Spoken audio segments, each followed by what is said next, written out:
Hey everyone, so I'm going to be showing you guys how to speak to an AI, and specifically ChatGPT. Now, you can do this one of two ways. When you see the speaking icon right here, you can speak to it and it'll transcribe everything you're saying.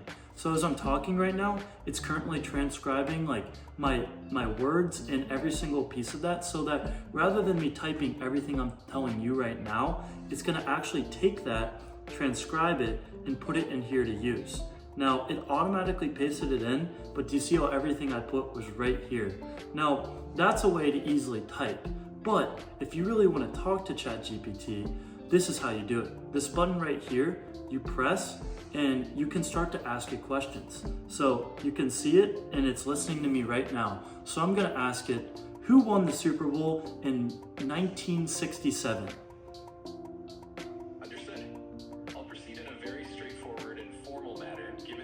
Effectively demonstrating how the system can handle a spoken query.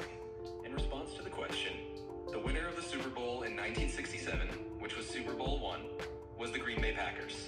They defeated the Kansas City Chiefs. So as you can see, the transcription system lets you ask a question out loud and get a clear, concise answer in return, all while your words are being transcribed. Well, I guess it kind of finished my sentence for me. Thanks for helping. Absolutely. Happy to assist. And that's the idea. The transcription and response process can be seamless and comprehensive, making it easy for you to communicate naturally. And this is, you can interrupt it too. You don't always have to be polite to it, but this is how you end a chat. You press the end button right here. And that's it. That's how you talk to AI. And you can ask it any questions, anything like you Google. If you just want advice on something, you can talk to it.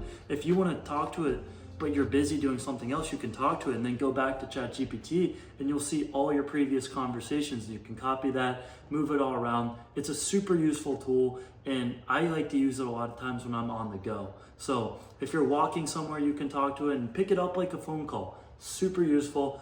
10 out of 10. I'd recommend using this anytime you're not feeling typing everything in the browser.